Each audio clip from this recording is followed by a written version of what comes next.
بسم اللہ الرحمن الرحیم۔ السلام علیکم ورحمۃ اللہ وبرکاتہ۔ ایک بھائی نے سوال پوچھا، وہ کہتے ہیں کہ نصف شعبان میں اکثر مساجد میں یہ دیکھا جاتا ہے کہ لوگ مغرب کی نماز کے بعد نفل ادا کرتے ہیں، تو اس حوالے سے ہمیں بتا دیں کہ نفل پڑھنے کا طریقہ کیا ہے اور اس کی فضیلت کیا ہے۔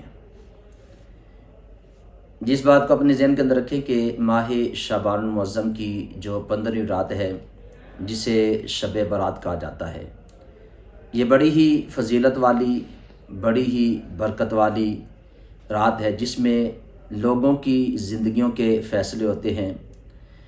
جس میں اللہ رب العزت بنو کلب کی بکریوں کے بالوں سے بھی زیادہ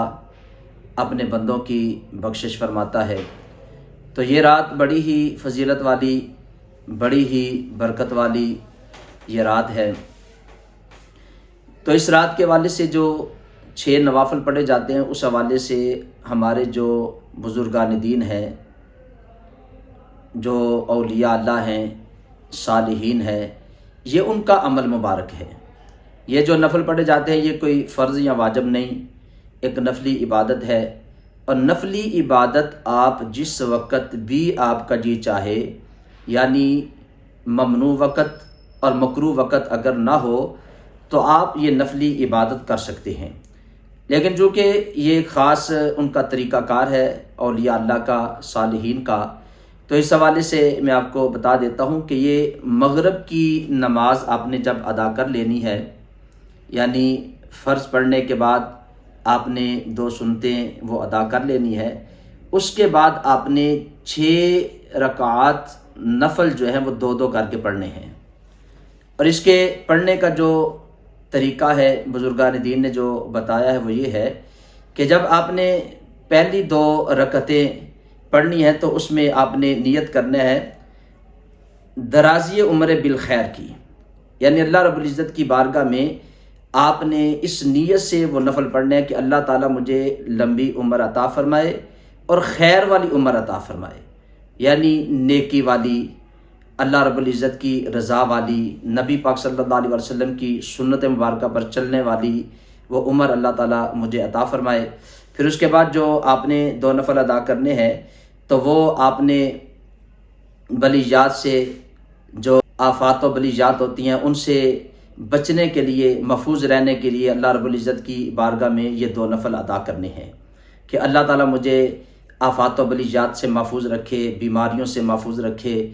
دنیا کے معاملات ہیں، دنیا کے اندر جو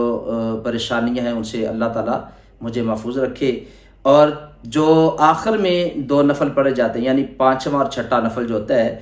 اس میں آپ اس نیت سے ان نفلوں کو پڑھیں کہ اللہ تعالیٰ بس مجھے اپنا محتاج رکھے، کسی کا محتاج نہ کرے، یعنی کسی کی دنیا کے اندر محتاجی نہ ہو سوائے اللہ کے،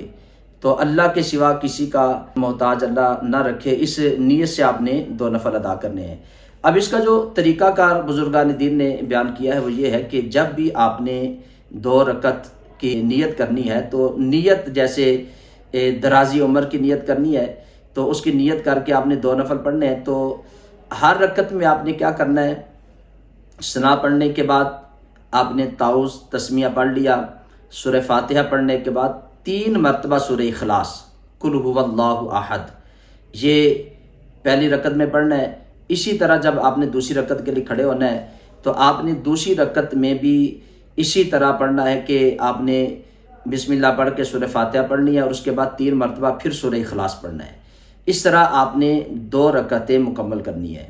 2 رکعتیں جب مکمل ہو جائیں گی تو اس کے بعد بزرگان دین کا جو عمل مبارک ہے وہ یہ تھا کہ وہ اس طرح کرتے کہ اس کے بعد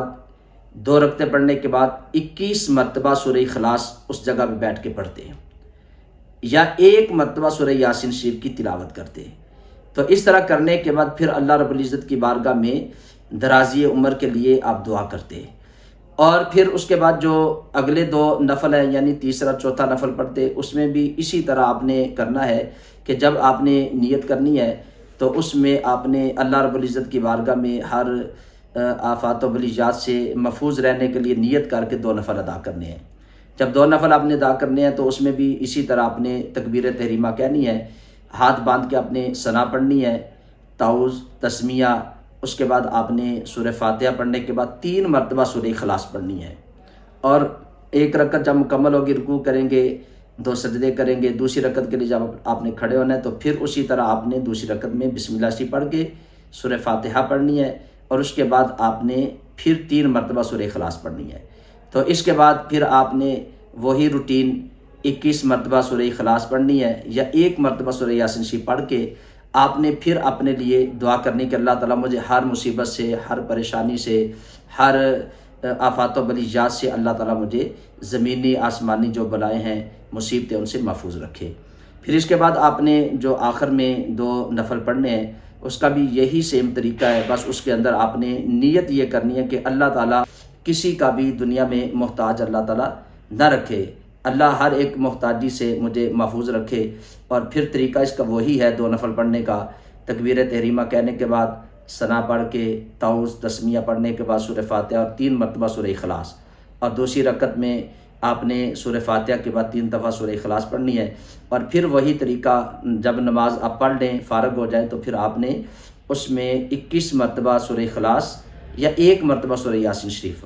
یہ پڑھ کے آپ نے پھر اللہ رب العزت کی بارگاہ میں دعا کرنی ہے۔ تو یہ ہمارے بزرگان دین کا، اولیاء اللہ کا، صالحین کا، اہل اللہ کا یہ ایک طریقہ رہا ہے۔ وہ اس طریقے سے ماہ شعبان کی جب 15ویں رات آتی تو اس میں مغرب کی نماز کے بعد یہ 6 نفل ادا کرتے تھے۔ تو یہ نفلی عبادت ہے، آپ اس کو ہر رات میں بھی کر سکتے ہیں، اور اس کے علاوہ آپ عشاء کے بعد بھی اس کو پڑھ سکتے ہیں۔ دن میں بھی جو ممنوع وقت اور مکروہ وقت ہیں ان کے علاوہ آپ یہ نوافل پڑھ سکتے ہیں، اس میں کوئی بھی حرج نہیں۔ اور یہ رات جو ہے بالخصوص اس میں لوگ اہتمام کرتے ہیں کیونکہ یہ بڑی برکت والی رات ہے، بڑی ہی رحمتوں والی رات ہے، بڑی ہی بخششوں والی رات ہے۔ اللہ تعالیٰ اس میں اپنے بندوں کی، قبیلہ بنو کلب کی بکریوں کے بالوں سے بھی زیادہ اپنے بندوں کی اللہ تعالیٰ بخشش فرماتا ہے۔ تو اس لیے لوگ اس میں اہتمام کرتے ہیں، جاگتے ہیں، شب بیداری کرتے ہیں، تلاوت کرتے ہیں، استغفار کرتے ہیں۔ تو اللہ رب العزت کی بارگاہ میں دعا ہے اللہ تعالیٰ ہم سب کو اس رات میں عبادت کرنے کی، اپنے گناہوں کی معافی مانگنے کی اللہ توفیق عطا فرمائے۔ اس ویڈیو کو آگے بھی ضرور شیئر کریں، جو بھی اس کو سنے گا اگر اس کے اوپر عمل کرتا ہے تو انشاءاللہ اللہ رب العزت کی بارگاہ سے اس بندے کو بھی اجر ملے گا اور مجھے بھی اس بات کا اجر ملے گا۔ اللہ تعالیٰ کی بارگاہ میں دعا ہے اللہ ہم سب کے گناہوں کو معاف فرمائے اور ہمیں اپنی عبادت کی توفیق عطا فرمائے۔